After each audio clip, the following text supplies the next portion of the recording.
Masibayong kinilala king national level in Pampanga News Now o PNN kay batasong kiting Best Volunteerism Reporting Digital Media king katlong tuki-tuking banwa sangkan bang Miyabe Nalareti king Hall of Fame ning Bayanihan Media Awards.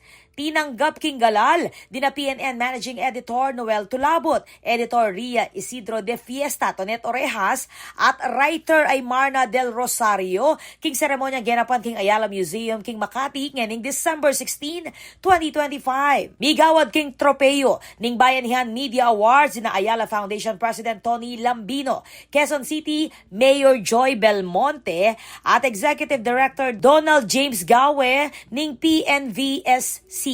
Agpangking Philippine National Volunteer Service Coordinating Agency, kikilalanan ning Bayanihan Media Awards, reng talapamalita at organisasyong ating maragulayambag king panyulong ning volunteerismo bilang parti ning panyulong ning bansa at good governance.